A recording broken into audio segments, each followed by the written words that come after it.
بسم اللہ الرحمن الرحیم اعوذ باللہ من الشیطان الرجیم بسم اللہ الرحمن الرحیم وبہ نستعین السلام علیکم ایھا الطلاب الکرام۔ آج کے سبق کا جو عنوان ہے وہ گزشتہ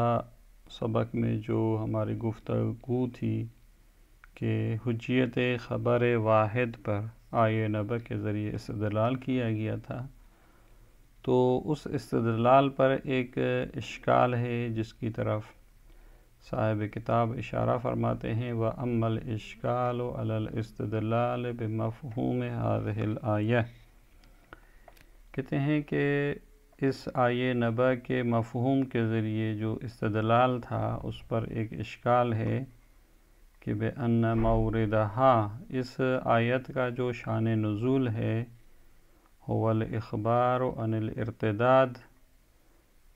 ایک مرتد ہونے کی خبر کے بارے میں ہے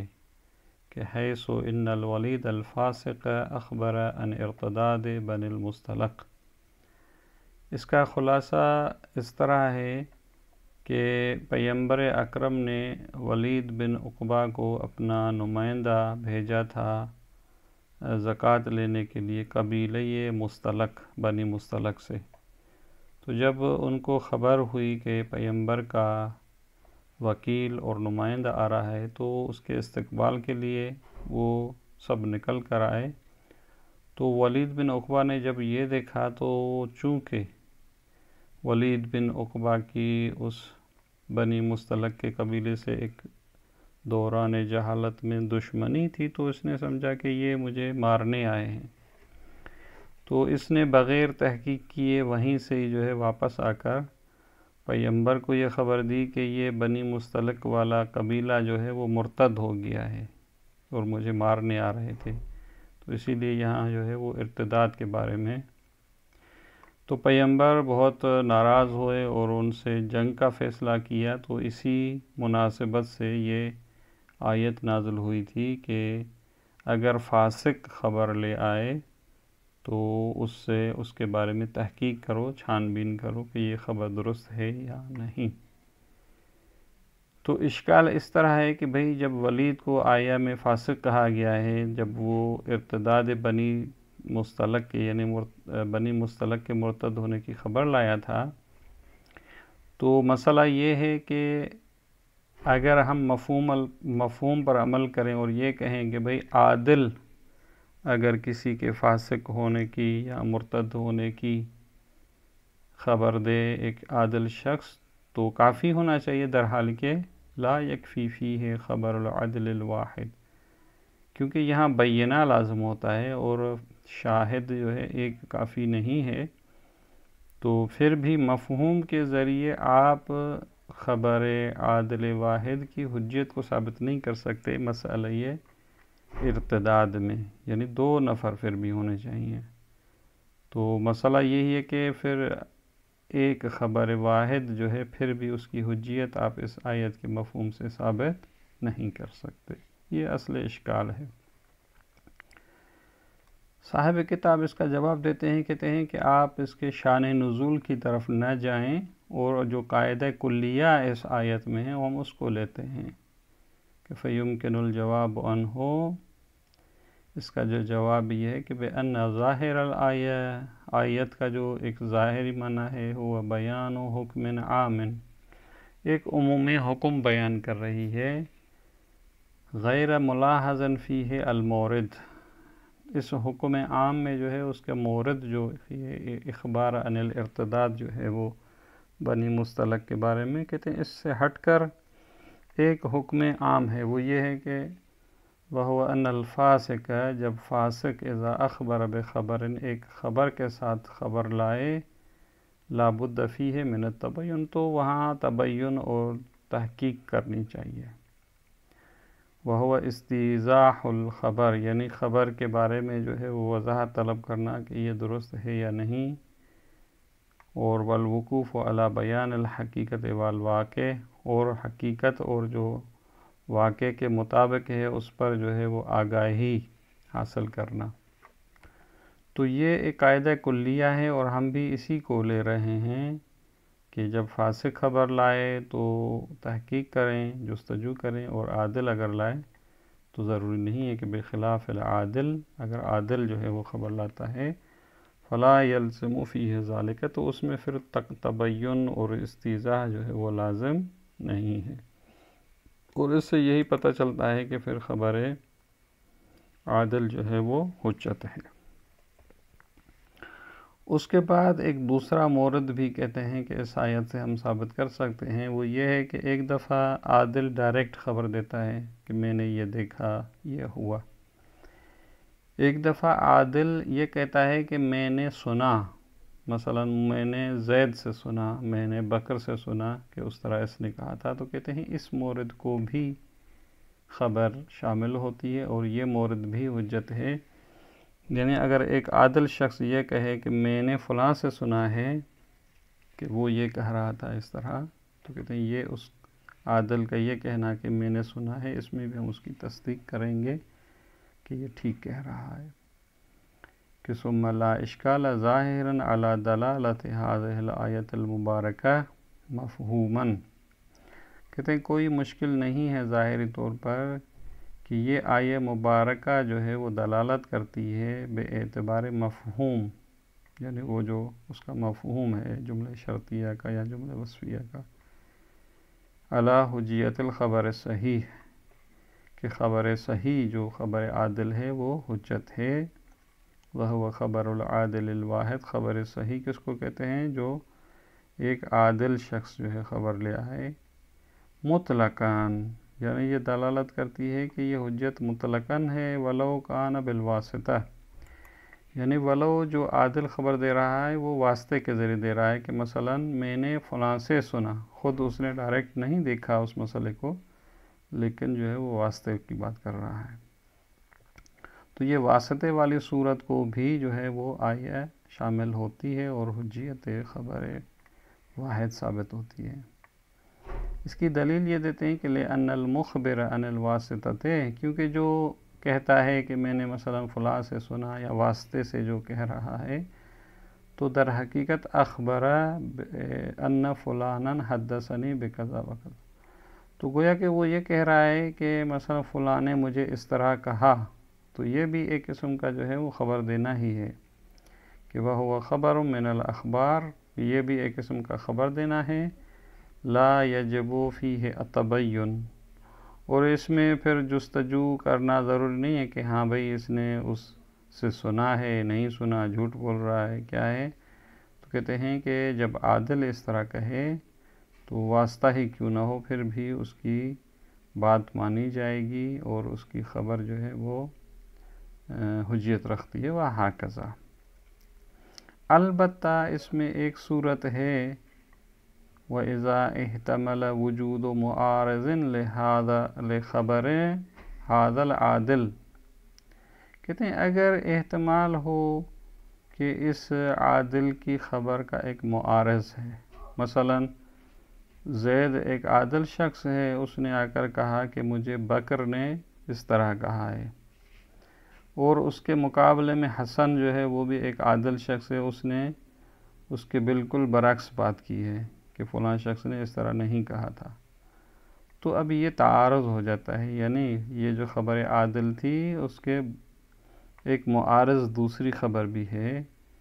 تو پھر چونکہ یہاں ٹکراؤ ہو رہا ہے، لازم ظاہراً الفحص عنہ فی بابہ، تو پھر یہاں پر جو ہے وہ فحص کرنا چاہیے کہ یہ جو پہلی مثلا خبر عادل کی تھی آیا یہ درست ہے نہیں ہے، تو یہاں پھر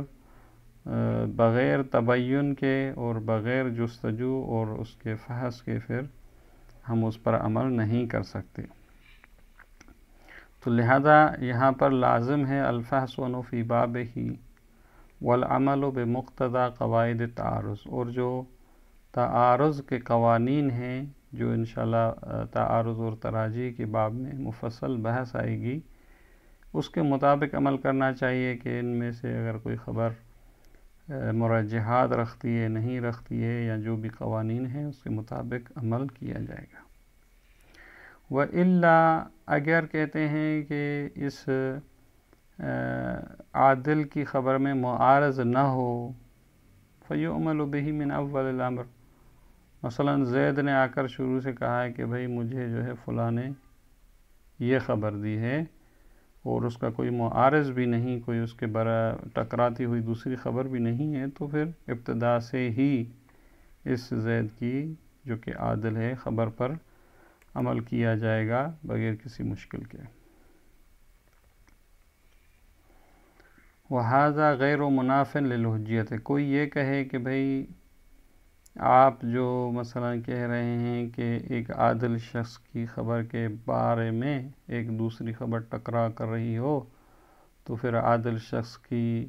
خبر کے بارے میں تبین اور تفحص کریں، تو پھر یعنی اس کا مطلب یہ ہے کہ یہ حجت نہیں ہے۔ تو کہتے ہیں اس طرح نہیں ہے، حجت ہے اپنی جگہ پر، لیکن چونکہ دوسری ایک خبر اس کے ساتھ ٹکرا رہی ہے، اس لیے ہم اسباب احتیاط اس میں تفحص کر رہے ہیں، وگرنہ اگر ابتدا میں ایک عادل شخص کی خبر ہوتی تو ہم نے خود کہا تھا کہ بغیر کسی مشکل کے ہم اس پر عمل کر سکتے ہیں۔ لہذا کہتے ہیں وَهَذَا غَيْرُ مُنَافٍ لِلْحُجِّيَّةِ، یہ باب احتیاط کی صورت میں جو ہے اس میں تبین کرنا اور تفحص کرنا، یہ اس خبر واحد کی حجیت سے کوئی منافات نہیں رکھتی۔ لِأَنَّهُ مِنْ بَابِ الْاحْتِيَاطِ فِي الدِّينِ، کیونکہ یہ دین میں جو ہے احتیاط کرنی چاہیے کہ جب دو خبریں آپس میں ٹکرا رہی ہیں تو اس صورت میں پھر ہمیں جو ہے وہ تفحص کرنا چاہیے کہ بعدما جمعت المعارضات فی باب کل مسئلۃ، کیونکہ ہر باب کے جتنے بھی مسائل ہیں ان میں معارضات جو ہیں وہ جمع کیے جا چکے ہیں۔ مثلا باب وضو ہے تو اس میں ساری روایات اکٹھی ہیں، تو وہاں پر پتہ چل جاتا ہے کہ کون سی خبر کس خبر سے معارض ہے یا نہیں ہے، تو پھر اس صورت میں باب احتیاط کی بنا پر جو ہے وہ تفحص کیا جاتا ہے کہ بھئی یہ جو خبر ہے کہیں اس طرح تو نہیں ہے اسی باب میں کوئی دوسری روایت اس سے ٹکرا رہی ہو، تو جب اس چیز کا احتمال ہوتا ہے تو اس خبر پر عمل کرنے سے پہلے دوسری روایات کو بھی دیکھا جاتا ہے کہ کہیں کوئی یہ بات یا کوئی یہ روایت کسی دوسری روایت سے نہ ٹکراتی ہو، تو لہذا یہ اسباب احتیاط کیا جاتا ہے، وگرنہ خود خبر واحد فی نفس ہی جو ہے وہ حجیت رکھتی ہے۔ اس کے بعد ایک دوسری مطلب کی طرف اشارہ فرماتے ہیں کہ ایک دفعہ تو ہم کہتے ہیں کہ ایک خبر لانے والا ایک شخص ہوتا ہے عادل، لیکن اخبار اور روایات کی کچھ دوسری اقسام بھی ہیں جن کی طرف اشارہ فرماتے ہیں، اور پھر یہ نظریہ اس کی طرف اشارہ ہوتا ہے کہ یہ جو ہم آیے نبا کے ذریعے حجیت خبر واحد ثابت کر رہے ہیں، تو یہ خبر واحد کی جتنی بھی اقسام ہیں سب کو شامل ہوتی ہے۔ پھر صاحب کتاب کہتے ہیں کہ نہ، ہم ان سب کو قبول نہیں کریں گے۔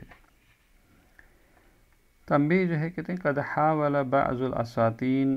کہتے ہیں بعض علماء نے جو ہے وہ کوشش کی ہے ادخال الاقسام الثلاثۃ الاخر للخبر، اس خبر واحد کی جو تین اقسام دوسری ہیں ان کو داخل کریں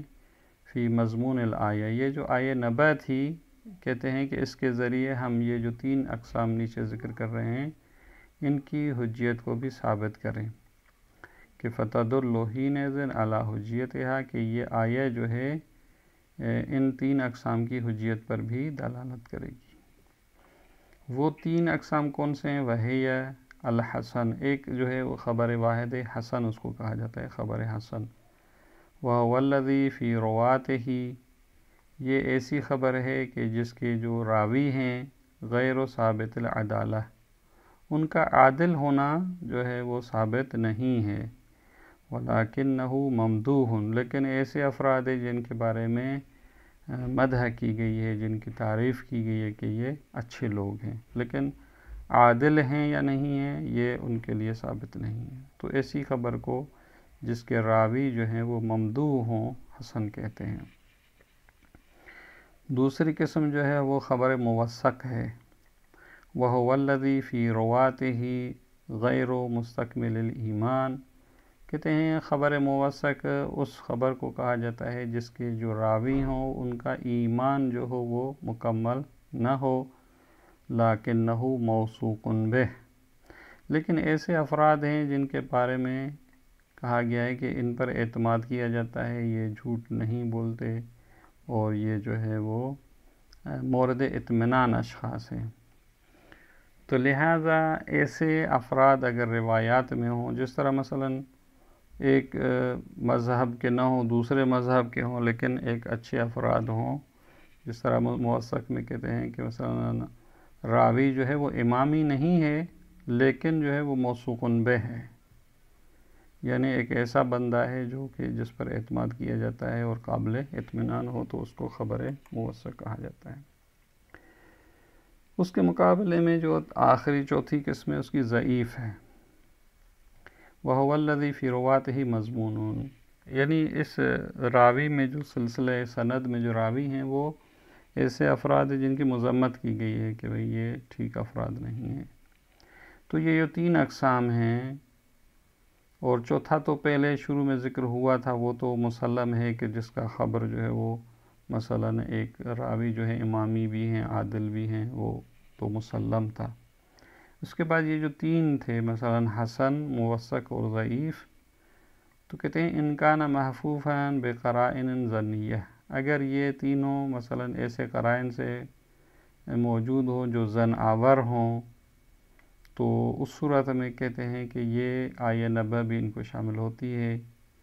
اور اس کی دلیل جو دیتے ہیں وہ وَذَلِكَ لِجَعْلِهِ التَّبَيُّنَ تَحْصِيلَ الظَّنِّ، اس کی دلیل یہ دیتے ہیں کہ آیہ میں جو تبین تھا اس سے مراد وہی یہ تحصیل ظن ہے کہ بھئی جب فاسق خبر لے آتا ہے تو آپ ان کے بارے میں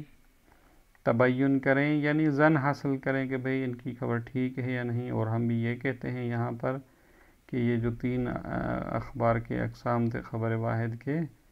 تو ان میں بھی ایسے قرائن ہیں جو ظن آور ہیں، لہذا ہونا چاہیے، پھر یہ بھی حجت ہونی چاہیے۔ صاحب کتاب کہتے ہیں لیکن انصاف ان الآیہ انما تدل علی حجت خبر العدل فقط مفہوماً،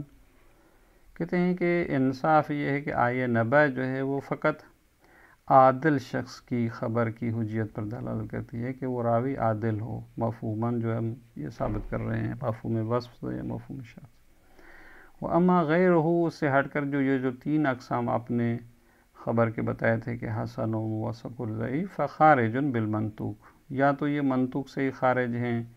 کیونکہ ضعیف میں جو ہے وہ خود راوی مضمون ہے،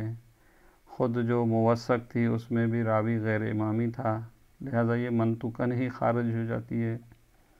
یا او بالمفہوم، یا بالمفہوم جو ہے خارج ہو جاتی ہے کہ مثلا خبر جو موثق تھی اس میں خود جو راوی ہوتا ہے وہ عادل نہیں ہوتا ہے، اور وہاں پر جو تھا مفہوماً یہ تھا کہ عادل ہو۔ تو بہرحال جو ہے یا منطوقاً یا مفہوماً یہ تینوں اقسام خارج ہو جاتی ہیں۔ اور دوسری بات، جو دوسری دلیل جو ہے وَلِأَنَّ ظَاهِرَ التَّبَيُّنُ هُوَ طَلَبُ بَيَانِ الْحَالِ، یہ جو آپ نے کہا تھا کہ بھئی تبین سے مراد تحصیل ظن ہے، یہ درست نہیں ہے، بلکہ تبین کا ظہور جو ہے وہ یہ ہے کہ اس کے حال کو معلوم کرے کہ یہ جو ہے اصلاً اس نے درست بات کی یا نہیں۔ وَهُوَ لَا يَكُونُ بِالظَّنِّ الْحَاصِلِ مِنْ هَذِهِ الْأَقْسَامِ الثَّلَاثَةِ لِلرِّوَایَةِ، اور یہ جو ہے بیان حال جو ہے وہ ایسے ظن سے حاصل نہیں ہوتا جو یہ تین اقسام سے جو ظن حاصل ہو رہا تھا، اس سے ہم جو ہے وہ بیان حال ثابت نہیں کر سکتے۔ نعم العلم العادی بیان، ہاں اگر عادتاً جو ہے وہ یقین ہو جائے کہ یہ ٹھیک کہہ رہے ہیں تو اس کو ہم تبین یا بیان کہہ سکتے ہیں عرفاً۔ تو مہم یہی ہے فَإِذَا حَصَلَ كَفَى، اگر ان تین اخبار میں سے ہمیں علم عادی حاصل ہو جائے تو یہی کافی ہے، وَلَوْ مِنْ هَذِهِ الْأَقْسَامِ الثَّلَاثَةِ، ولو یہ جو تین اقسام آپ نے بیان کیے تھے، اگر ان میں سے ہمیں علم عادی حاصل ہو جاتا ہے کہ یہ ٹھیک کہہ رہے ہیں تو یہی جو ہے وہ کافی ہے۔ اب اس کے بعد ایک الگ بحث ہوگی انشاءاللہ جو ہے وہ اگلے جلسے میں۔ السلام علیکم ورحمۃ اللہ وبرکاتہ۔